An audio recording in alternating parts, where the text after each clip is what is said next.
지난 시간에 맞는 재료 시험기까지 얘기했었죠. 오늘부터는 이제 압축 시험부터 또 천천히 진도를 나가보도록 하겠습니다. 압축 시험은 압축이란 말은 누른다는 얘기잖아요. 꽉 누른다.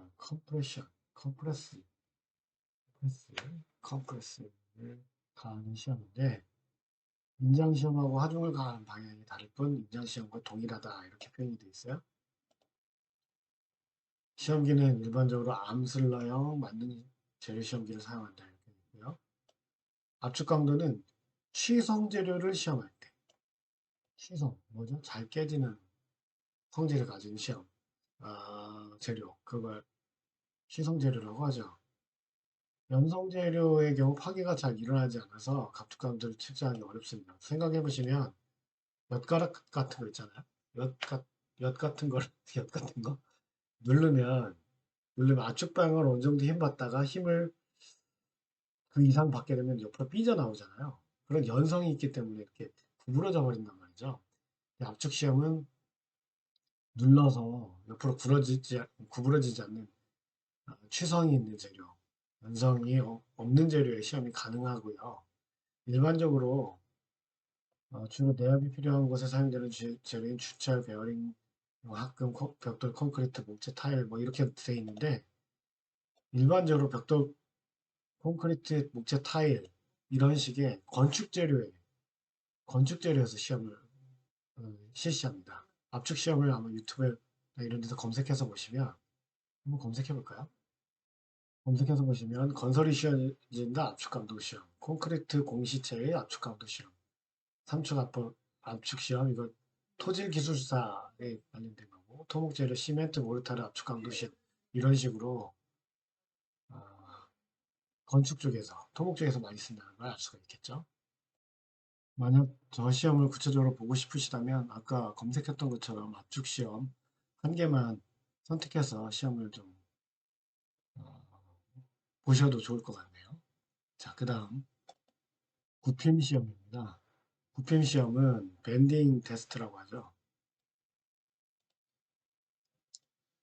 시편의 길이 방향의 수직으로 하중을 가해요. 자, 여기 보시면 그림을 보시면 좀 이해가 쉬우신데요. 이렇게 생긴 놈을 힘을 가해서 이렇게 구부러뜨리는 거죠. 이렇게 생긴 놈을 이렇게 힘을 가해서 구부러뜨리는 거죠. 이게 지금 두 개가 구분되어 있긴 한데 사실 같은 시험이라고 보시면 될 것 같아요. 구핌 시험에는 구핌 균열 시험과 구핌 저항 시험이 있고 구핌 균열 시험은 시험편을 굽힐 때까지 균열의 발생 여부를 조사하는 거죠. 목표가 다른 거죠. 시험을 실시할 목표가 다른 거예요. 부품 저항 시험은 파괴될까지 변형시켜서 파괴에 필요한 힘을 구하는 것이 부품 저항 시험입니다. 그러니까 얘는 힘을 측정하는 게 목적이고 얘는 균열이 발생하는지 여부를 조사하는 것이죠. 시험 방법은 일반적으로 같고요.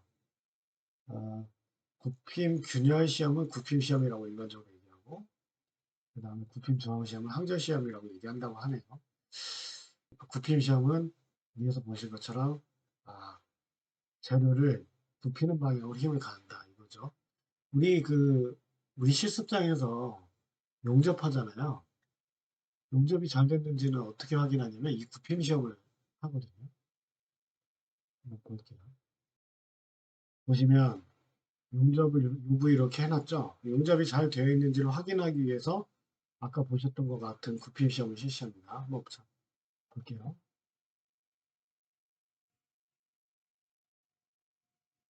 이렇게 굽히고 끊어지지 않아요, 그죠? 자, 저렇게 끝까지 굽혔는데 보시면 저렇게 끊어지지 않고 버티면 용접이 잘 됐다고 볼 수 있는 거죠. 보셨죠? 예, 이렇게 굽힘 시험을 하는 겁니다. 그래서 우리가 굽힘 시험은 아마 3학년이 되거나 2학년 때 접할 수 있게 될 것 같아요. 자, 그 다음 나오는 시험은 경도 시험입니다. 얼마나 딱딱한지 이게 경도거든요. 취성이 있는 재료는 이제 딱딱함을 갖고 있기 때문에 아, 경도 시험을 하게 되고요. 인장 시험, 구심 시험, 압축 시험과 같이 정적인 강도를 나타내는 기준의 하나입니다. 자, 그래서 여기에 정리가 되어 있는 거죠. 정적인 경도를 나타내는 강도를 나타내는 시험은 인장 시험, 구심 시험, 압축 시험, 경도 시험 이렇게 된다는 거죠. 음, 재료의 표면, 재료의 표면이 바깥, 외력, 밖에서 주어지는 힘이 어느 정도 변형되는지 알아보는 시험입니다. 경도 측정 방법을 크게 분리하면 다음과 같습니다. 이거 한번 알아두세요. 이거는 많이 쓰는 말이고 중요한 말입니다. 보시면 브리멜 경도 시험, 그리고 로크웰 경도 시험, 비커스 경도 시험 이렇게 각각 세 가지 경도 시험이 정지 상태에서 누르는 도구로 다른 물체를 눌렀을 때 생기는 변형을 측정합니다. 브리넬, 로크웰, 비커스. 일단 이름만 알아두세요. 뒤에는 어떻게 시험하는지 보여드릴 테니까.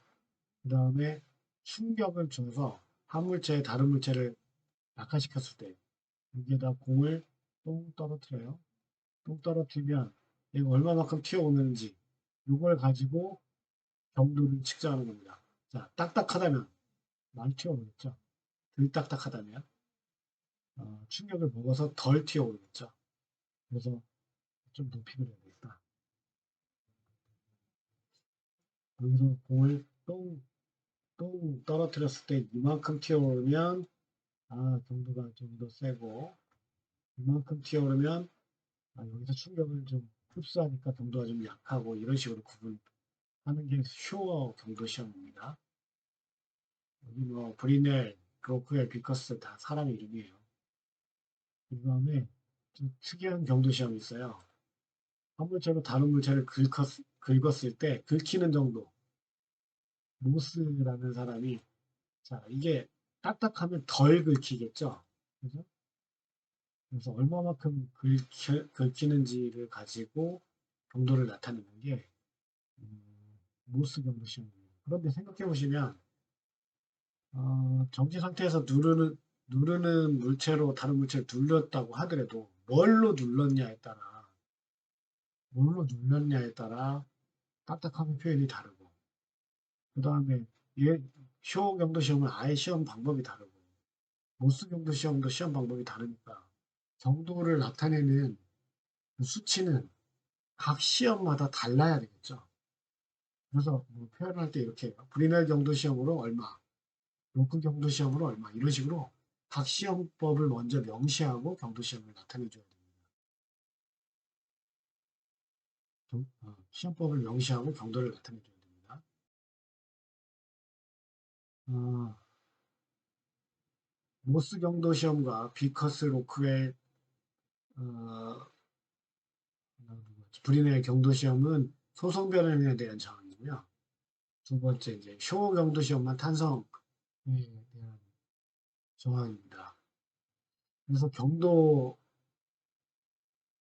경도를 이렇게 해서 알아보고요. 시험을 해보면 경도는 인장 강도가 크면 경도도 크다라고 아마 결과가 일반적으로 나타나나 봐요. 그래서 여기에 이렇게 써놨어요. 이 부분은 밑줄 이거 지우면 좋겠다. 이 부분은 밑줄 좀 치죠. 경도가 인장 강도에 비례한다. 이건 색깔을 조금. 그래서 어, 주요 경도는 철, 우리, 알루미늄, 아연, 주석, 납 이런 순서로 경도가 나타난다고 하네요. 이 순서도 알아두시는 게 좋을 것 같습니다. 브리멜 경도 시험 먼저 봅시다.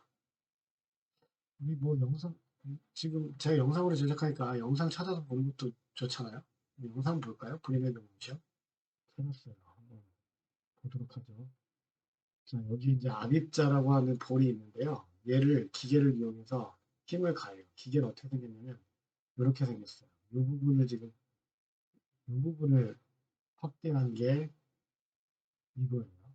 자, 이걸 이렇게 눌러서 꾹 눌러요. 힘을 가해요. 힘을 가하면 이 부분이 이렇게 동그랗게 생기잖아요. 그죠? 동그랗게 생긴 원의 크기가 얼마만큼 되느냐. 그걸로 경도를 측정하는 거예요. 실제 사용하는 제품에 대한 테스트 영상을 잠깐 볼게요. 자, 면을 먼저 관찰하고 저렇게 압입자를 쭉 누릅니다. 근데 실제로 사용할 제품이기 때문에 너무 강한 힘으로 많이 누를 필요는 없죠. 경도를 측정할 만큼만 누르면 되겠죠. 자, 그리고 지금 자세히 보시면 구멍이 생기죠. 그리고 현미경으로 저렇게 확대해서 보게 되는 겁니다. 그러면 그렇죠. 이 선을 갖다 대서 원의 크기, 지름을 알 수 있게 되는 거죠. 보신 것처럼 아, 매끄럽게 우리는 경도 시험은 당금질한 누르개를 매끄럽게 연마하는 시험표면 표면에 대고 외력을 가해서 오목하게 들어가게 한 다음에 이홈의 지름과 깊이를 측정해서 경도값을 계산하는 겁니다. 아까 얘기한 것처럼 브리넬 경도 시험을 한 애들끼리만 비교를 하는 거예요. 그래서 위에 가중하는 힘, 그리고 밑에 면적, 이걸 계산하는 겁니다. 여기서 여기서 뭐 표면적을 계산하는 방식이 이렇게 나와 있는데 이걸 뭐 어려운 건 아닌데 한번 이해를 해볼까요? 보시면 내가 여기 식이 좀 잘못 나온 것 같아요. 이게 이렇게까지 이어져야 되는데 교과서가 중간중간 틀린 데가 많네요. 자, 그러면 요 수식을 이렇게 한번 갖다 봅시다. 자, 이 수식을 이해하기 쉽게 설명해 봅시다. 여기가 이렇게 되어 있다고 했죠. 왜 그러냐면 지금 이 단면적을 뭐 적분을 정확하게 하면 좋겠지만 뭐 굳이 식을 하나 만들어 놓고 그걸 계속해서 쓰면 되니까 그렇게 할 필요는 없고요. 파이 D, 얘 D는 여기서부터 여기까지의 부의 지름입니다. 부의 지름. 부의 지름 곱하기 T잖아요. 요 T는 그러면 깊이는 어떻게 계산하느냐? 재는 게 아니고 여기서부터 여기까지의 지름 D를 계산하면 얘가 T가 나온단 말입니다. 자, 어떻게 되는 거죠? 어, 사실 T의 제곱, 여기서 우리가 피타고라스의 정리를 이용하는 거죠. 지금 D 빼기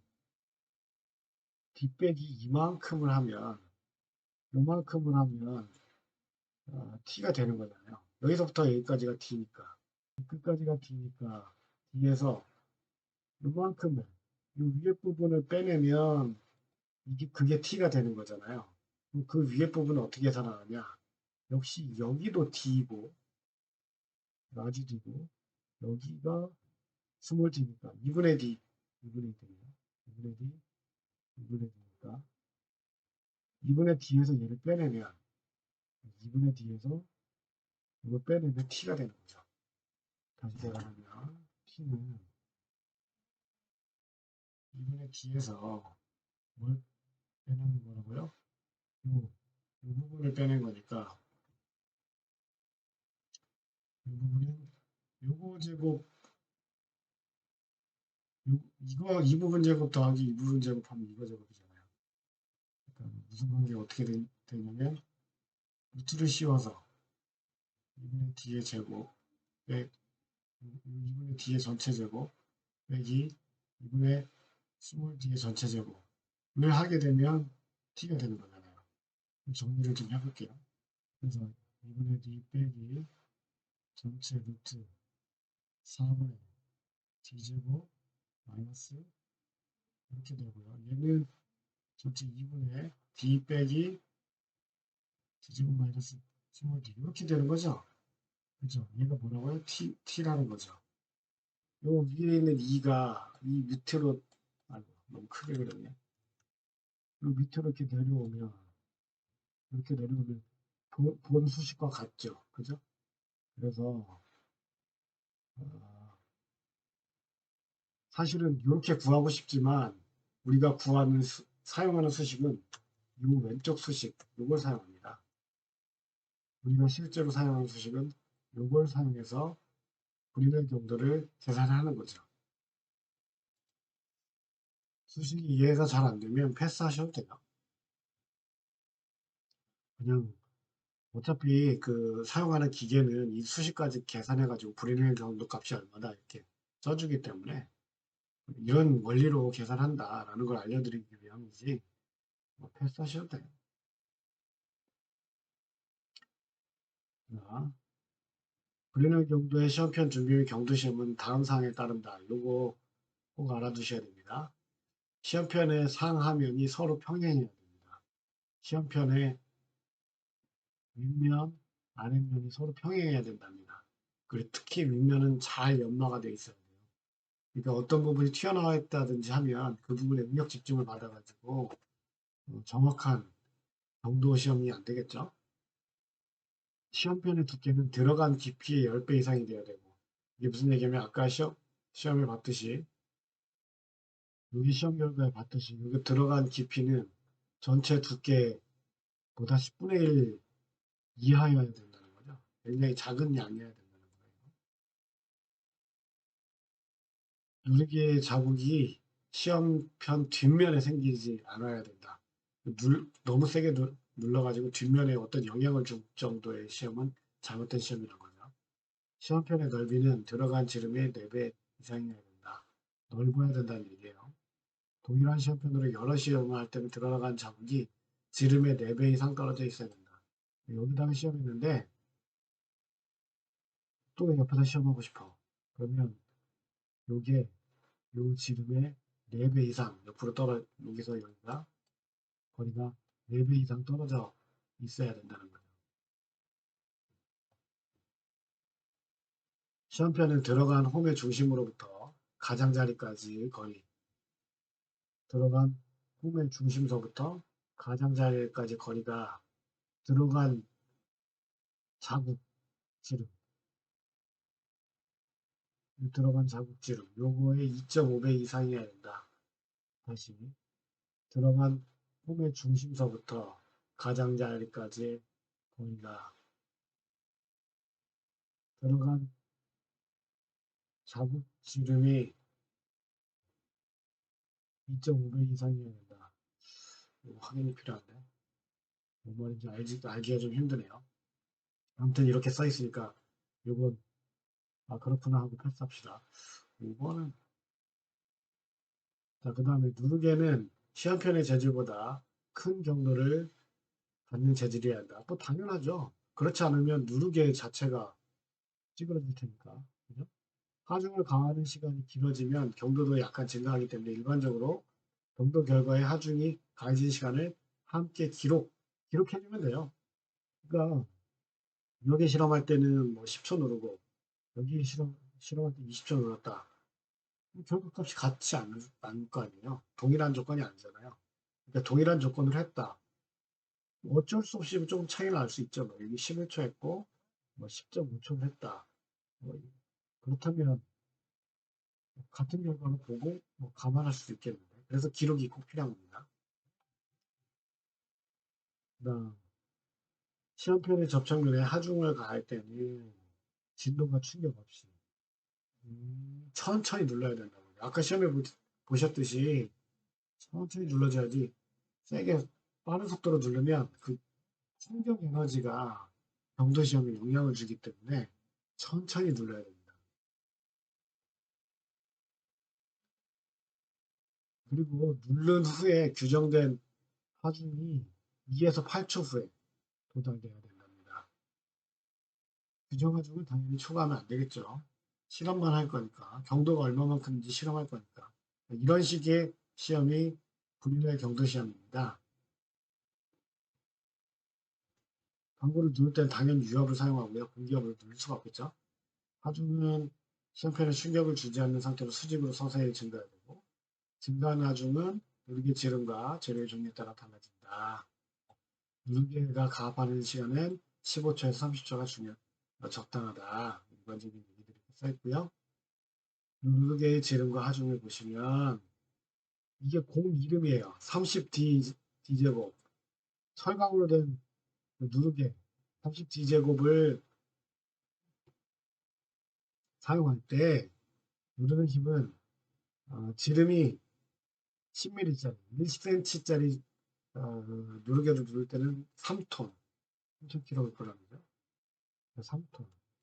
그 다음에 10D제곱이라는 공으로 누를 때는 구리약금으로 되는데요. 얘는 1톤.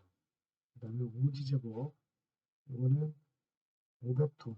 2.5D제곱, 얘는 500톤인데 1톤. 이거는 500kg, 0.5톤.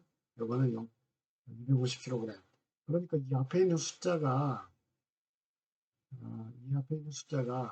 100kg 단위를 표시해 준 숫자네요. 이거 한번 시험에 내볼까?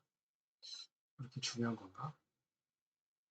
그 다음에 지름이 5mm짜리인 강구는 300D 제곱일 때 750kg. 그 다음에 이 공을 사용할 때는 이번 재료를 사용할 때는 이게 5천이 아니라 그냥 250kg인데 교과서가 틀린 데가 너무 많네요. 250kg, 그 다음에 여기는 125kg, 그 다음에는 62.5kg. 5,250이 아니라 여기는 250kg입니다. 앞에 그 교과서에 틀린 부분들이 좀 있었는데 그 틀린 부분들을 그냥 지적 안 하고 선생님이 이제 틀렸을 수도 있으니까 지적 안 하고 넘어가려고 봤더니 틀린 부분이 방금 오늘 수업한 내용에서만 여기 이제 루트 기호가 범위가 잘못된 거랑 그 다음에 여기 누르개 지름 하중에 요 무게값이 잘못 나온 거랑 두 가지가 나왔네요. 이번엔 로크웰 경도 시험입니다. 로크웰 경도는 강구 또는 다이아몬드형 원뿔을 시험편에 압입할 때 만들어지는 압입 자국의 깊이로 경도를 나타낸다. 압입 자국의 깊이로. 아까 브리멜 경도 시험은 어떻게 한다고 했어요? 브리멜 경도 시험은 힘과 면적의 비로 나타냈었죠. 근데 로컬 경도 시험은 다이아몬드형 원뿔을 이용하는데 이걸로 압입할 때 만들어지는 압입자의 깊이로 나타낸대요. 그러니까 시험 도구가 정해져 있어야 되겠죠. 로크웰 경도 시험에 얼마 이런 식으로 표현한단 말입니다. 강구 공이에요. 지름이 16분의 1인치 또는 8분의 1인치 이걸 사용하고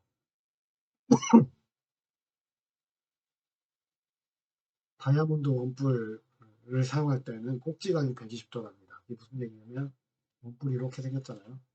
각도가 120도라는 얘기예요. 이것도 정해줘야 되죠. 그죠?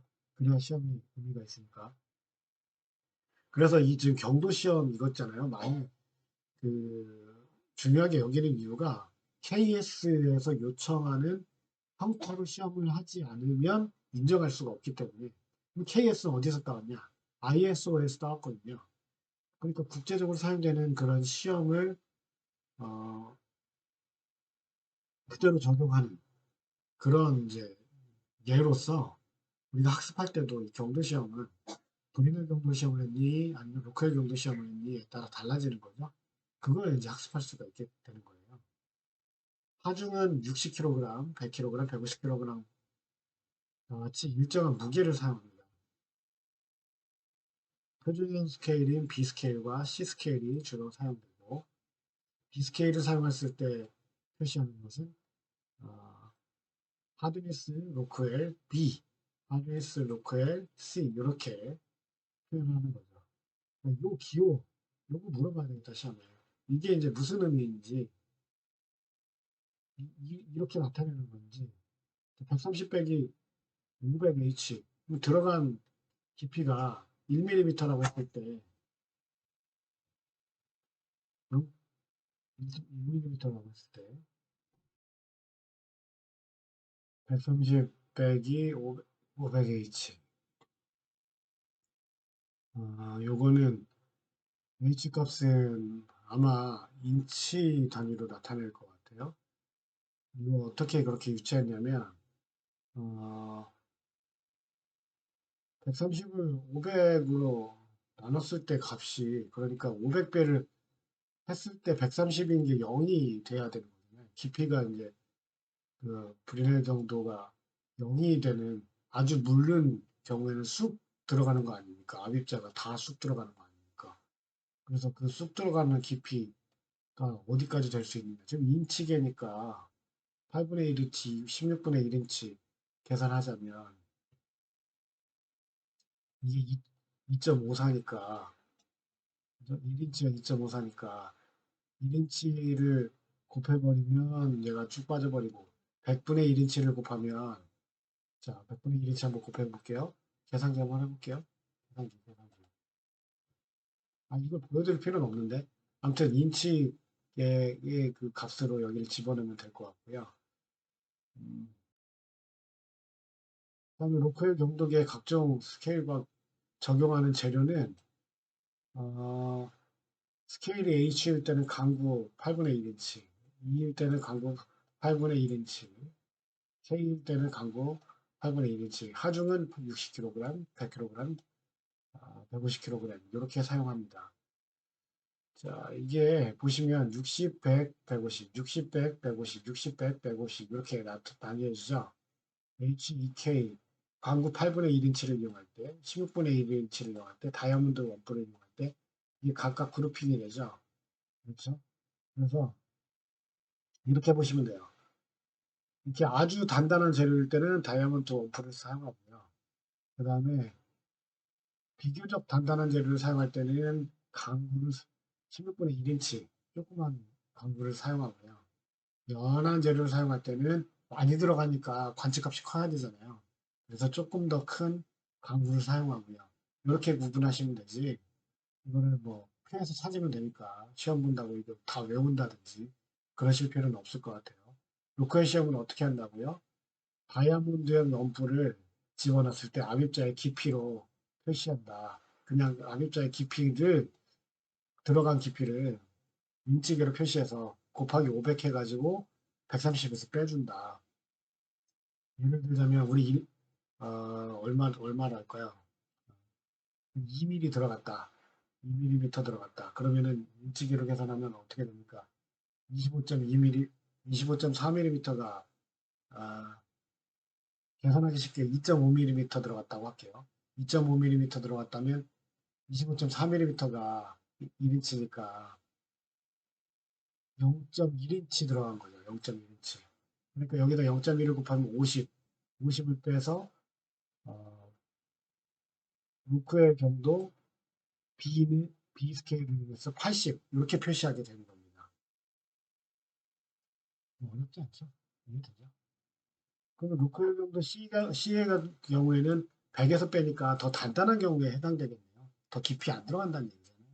더 조금 들어간다는 얘기잖아요. 그죠? 이렇게 계산하시면 되겠고요. 루크의 경도 시험을 한번 보여준다고 해놓고는 설명만 쭉 했네요. 한번 시험 한번 보죠. 다이아몬드 압입자 인덴터를 이용해서 힘을 가합니다.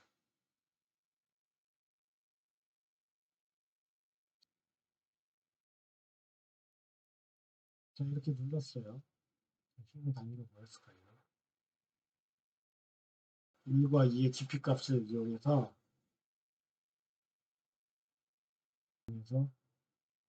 높은 정도 시험을 하는 겁니다. 여기서는 조금 다른 수식을 사용하는데요. 뭐, 압입자를 바꿔서요. 갖다 놓고, 자, 현미경으로 면을 살펴본 다음에, 그 다음에 압입자를 갖다 놓고 꾹 누릅니다. 로크웰 시험을 할 거예요. 눌렀어요. 그러면, 자, 이렇게 하면 54.89 로컬 시험 C 타입인 경우에 이렇게 나타낸다고 표시가 되는 거예요. 각 기계가 계산하는 방법들을 다 입력하고 있기 때문에 실제로는 저 값이 얼마인지에 따라서 비교 측정하는 거죠. 그리고 자꾸 쓰다 보면 알게 되잖아요. 뭐가 뭐보다 강하다, 뭐가 뭐보다 약하다. 이런 것들을 강도를 상대적으로 측정하는 시험이 되는 거예요. 강도 시험.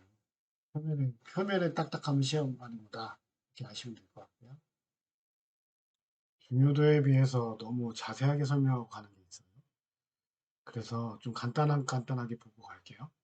초경도 시험은 말씀드렸듯이 일정한 높이 H0에서 낙하시킨 해머의 반발 높이 H에 비례하는 값.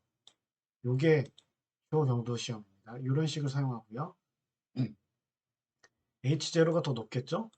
H가 더 낮겠죠. 그 비율을 계산하는데 그 값을 HS, 초경도 시험, 하드니스 쇼 이렇게 이제 표현을 하는 거예요.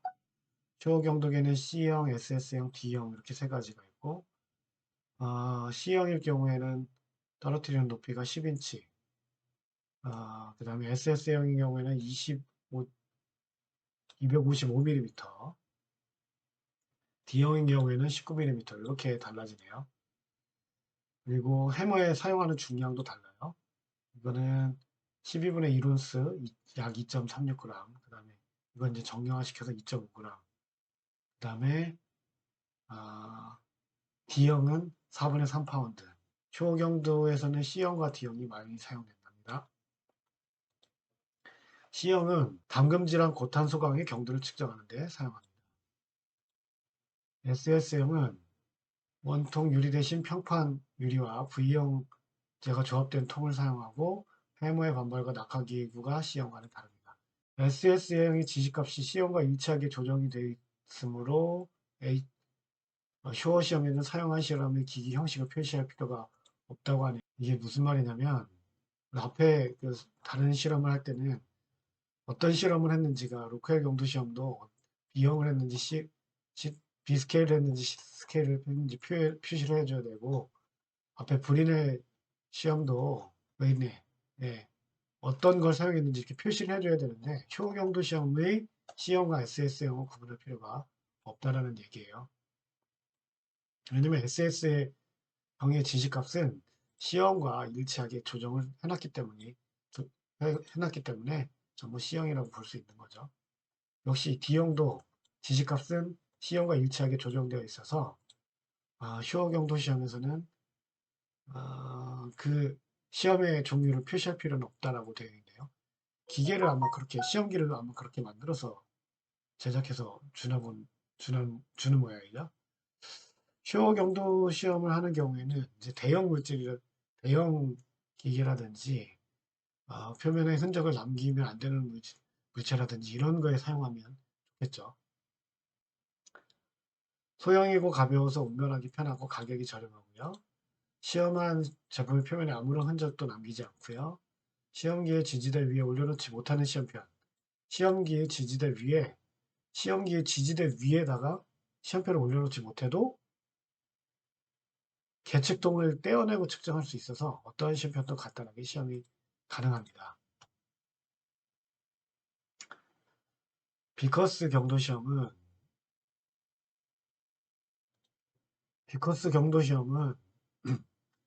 얘도 누르개로 눌러요.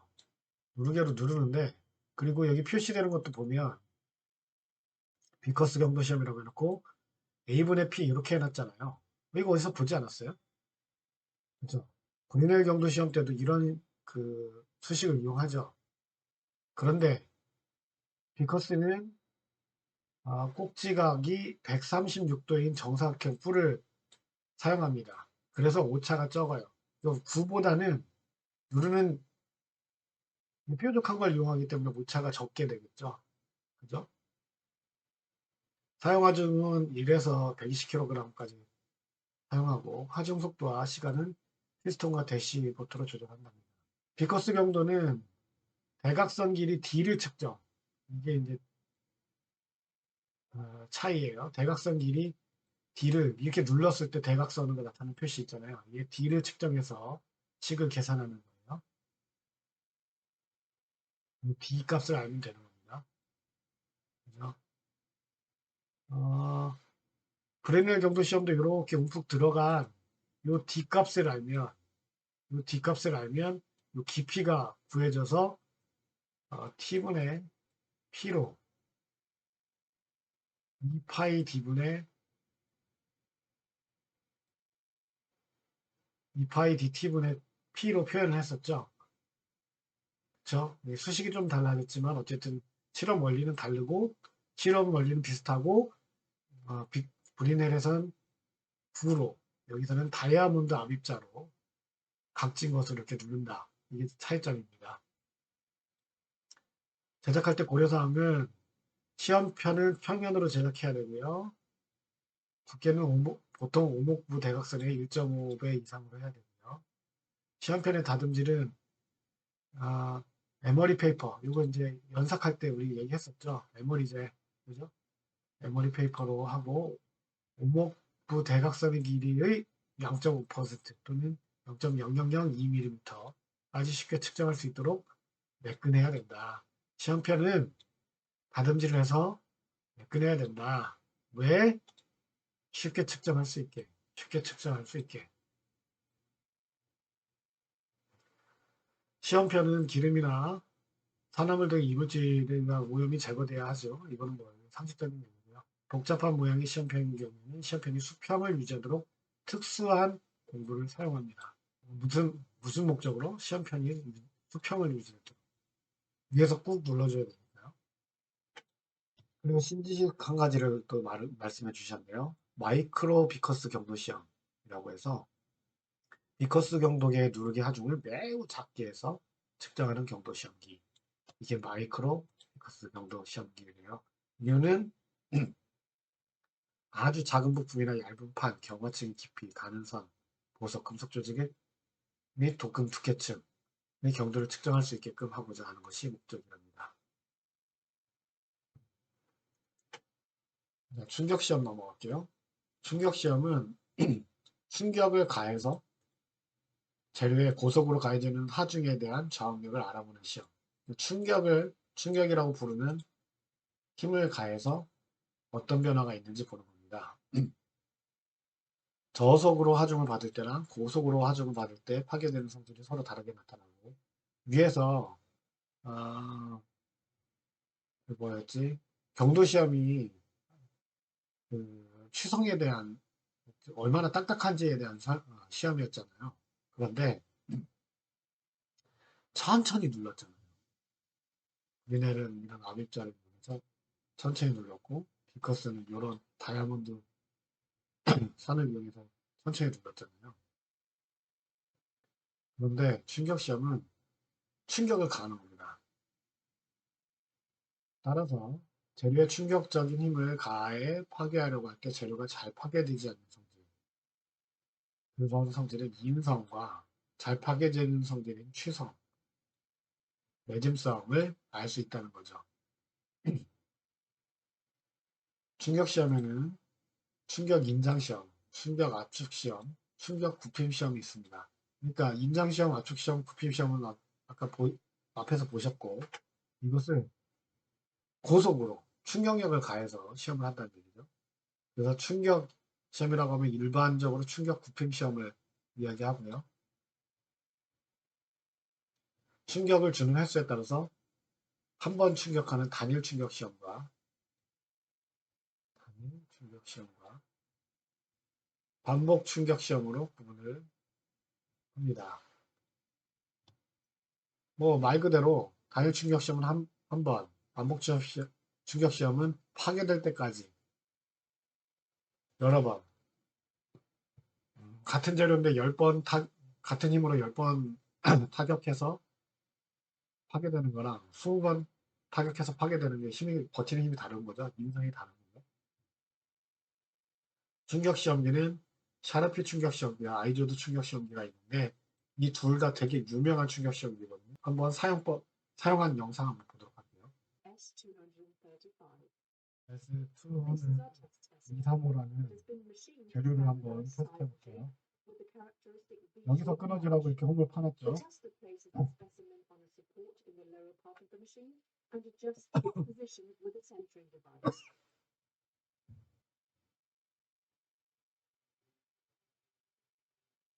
Next, he turns the drag indicator downwards again and checks that everything is prepared correctly.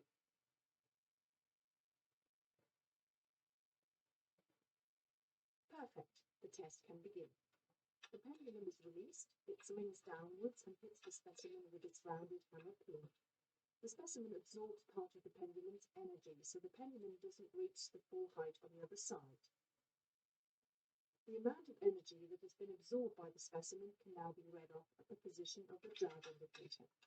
It only amounts to 13 joules in this test. 테스트를 이렇게 하고 나면 인디게이터가 13 정도를 가르치잖아요. 그래서 13줄 정도가 파괴되는데 소모됐다 라는 것을 인디게이터로 표시하게끔 하는 겁니다. 아이조드 충격 시험에는 사용하는 시험표는 또 모양이 다르죠. 폼의 규격도 다르단 말이에요. 시험기의 모양도 다르고요.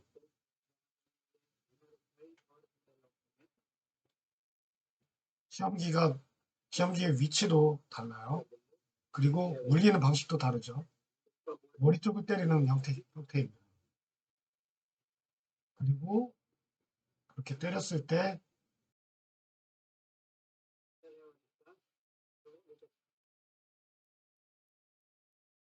인디게이팅이 얼마나 되는지 봐야 되는데 여기 이렇게 이게 요만큼까지 올라갔을 때가 처음 위치 에너지가 그대로 보존된 건데 아까 그 시험표를 치면서 이만큼의 위치 에너지가 사라졌죠.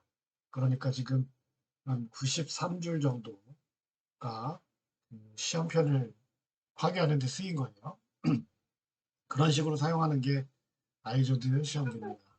교과서를 통해서 구체적으로 보면 충격 시험편은 모양과 치수에 따라서 1호에서 5호 시험편으로 구분하고요. 그 다음에 노치부의 대칭 평면과 시험편의 길이 방향과 축선이 이루는 각도는 90도에서 플러스 마이너스 2도 내외야 한다. 시험편의 홈의 모양이 달라요.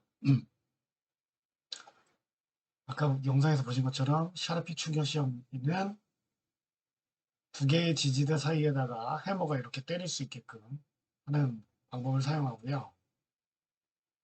수식은 좀 이따 볼게요. 아이조드 충격 시험기는 이 머리를 때릴 거고요.